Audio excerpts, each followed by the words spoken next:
You should definitely like and subscribe if you want to witness how the Drake A Wish Foundation is being shut down and how his current tour is already having a lot of problems just after it began. Furthermore, Drake's new set of loser link-up conventions are already repeating the strange problems that caused the Anita Max Win Tour to end abruptly, just a few months after it was a complete mess and disaster. Well, it's becoming really worrying for the 40-year-old man who wants to be referred to as the boy because Drake and Party Next Door are currently doing some special gigs for your tour. After only a few performances, Drake is attempting to get out of the boardrooms and at least give his supporters the sense that he is returning to his career. Whether it's through generic Central C collaborations or simply creating one-hour videos in which he and Pinocchio are filming a chase scene. Now, regardless of our preferred perspective on Drake, the thing that is least obvious from all of his current endeavors is that, despite all of his failures and terrible deeds, he is still trying. In spite of all of that, with new music being released, content that irritates us all, and then performances aimed at regaining any remaining interest, people might still be eager to attend a Drake concert in 2025. Drake is currently making a concerted effort to win back as many people as he can. Regarding his supporters and the surviving true followers who would still like to attend an OBO karaoke event, because they do exist, now for these individuals who are simply fixated on the most subdued, calming, and mediocre music ever. Drake doesn't appear to want to keep these individuals around anymore, nor does he seem to care for those who have been loyal to him through thick and thin. Due to Drake's recent actions, which occurred less than a day before in the upcoming show on the SSS For You tour was one of the most perplexing decisions I have ever seen in terms of touring, especially at this time in many ways. This is because when we really look at what Drake did, this was one of the worst show cancellations we have seen in a long time.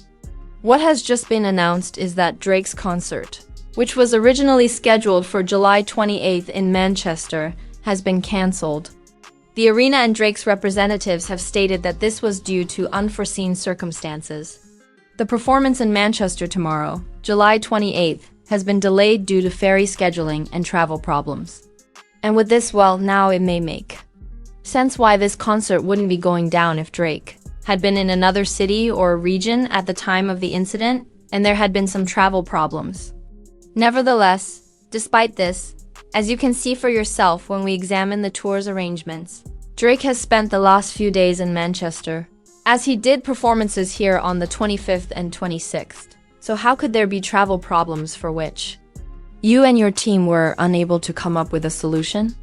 Because this is simply nonsensical.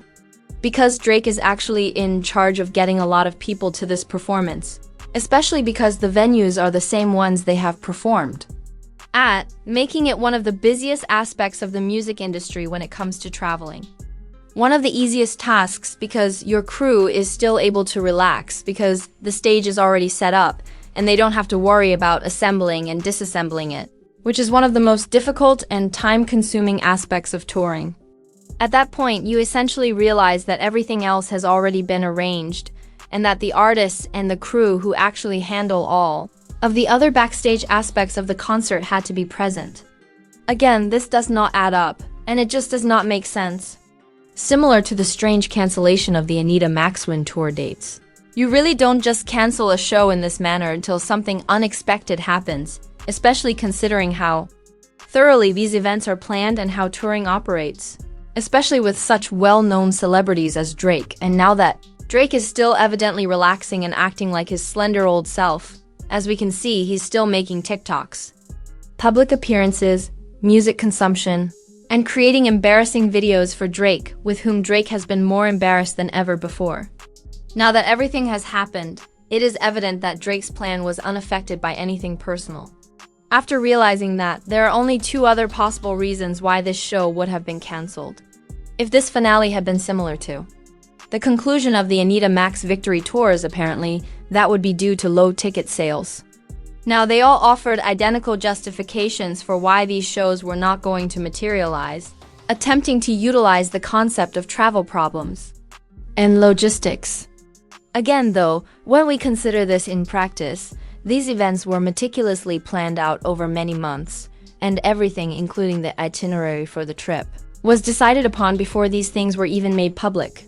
Once more, that simply does not make sense in practically any way you want to phrase it.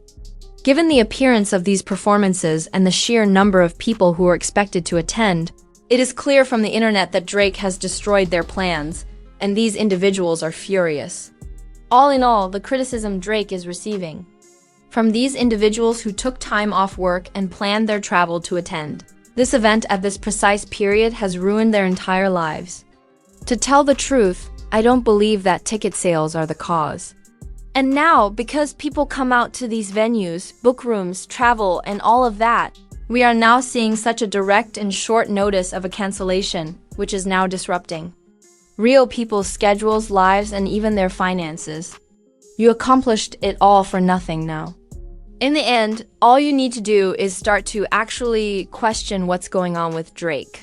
Let's just say that as the show fills up. Many people are asking, why would you do this with no good reason? Which has become clear that there really wasn't. Furthermore, the response we have received is a complete and utter fabrication.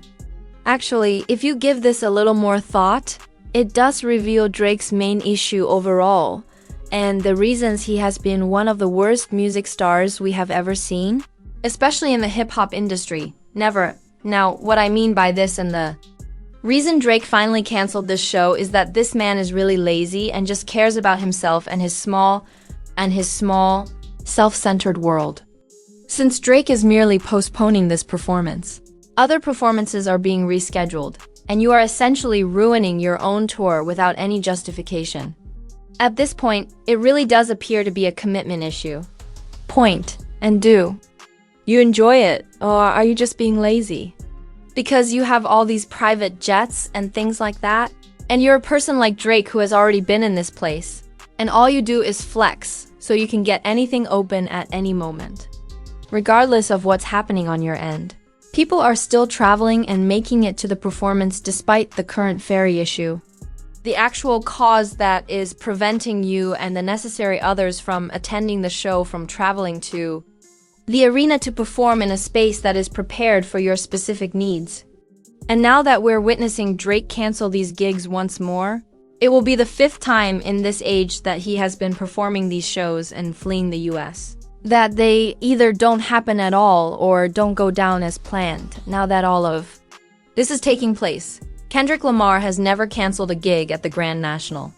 No matter where you want to take the Drake and Kendrick argument and everything around it, he has been out there in the rain or shine since April creating these amazing moments all over the world. Drake is acting like the worst coworker you have ever had when he calls in and out of work, while Kendrick performs shows that are bigger and bigger than Drake's, even in his prime, and he simply shows up every night and does what people come for. However, we are once more witnessing the reasons behind the current state of so many aspects of the music industry. And the real reason Kendrick Lamar has reached this level is that, I apologize, Drake was never even close to it in his heyday. Because once more, even in terms of the optics for this being the first rapper, Kendrick's constant presence and never-ending expenses and expectations with these enormous concerts that he is doing put a lot on the line. You are making a huge statement about hip-hop as a whole and what it can do in this kind of environment when you bring it to a stadium tour. In the end, Kendrick is demonstrating to the public and the industry that he can be a reliable leader in any field you choose to assign him to because he adds no drama to the production of these shows, which again, even when something is cancelled or rescheduled, results in a loss for everyone. Additionally, having worked in touring myself in the past, individuals that came out here and spent everything they had will have to return to see Drake next month. I will say, in contrast to this crew and all the tour members who are going to lose what was going into their pockets over this. Employees of these establishments are now required to report to work on a different day than they were originally scheduled to. And many people's schedules and plans could be disrupted by this. All in all, this is simply not enjoyable. And Another instance of Drake being obviously unprofessional and demonstrating why he should never have been allowed to serve as the face of hip-hop for as long as he did. rather than simply being a Karen or something similar. However, at least Drake is still playing these cheesy old games while everyone is watching him and attempting a final comeback. I suppose that everyone is now aware of how much he is falling short of his competitor, Kendrick Lamar, in every way. Since one man is actually selling out stadiums every night, one is canceling karaoke out of laziness, while the other is putting on some of the greatest shows people have ever seen. I'll ask who won the meet again. Now that you've said all of this, please let me know. How do you feel about Drake beginning to postpone these performances? What implications do you believe this will have for the remainder of the tour? And do you believe that Lame will continue to spin out of control? Old Lubri himself? I'm eager to hear your thoughts on all of this now. Now, if you watched the entire video, please remember to subscribe and like it. It's really helpful to me. And if you want to see how things got worse for Drake just before this, well, Pusha T just made fun of him in his new song and actually took one of the biggest victory laps we have ever seen on a verse after putting out one of the best rap albums we've ever seen, have had for years. Watch the recommended video.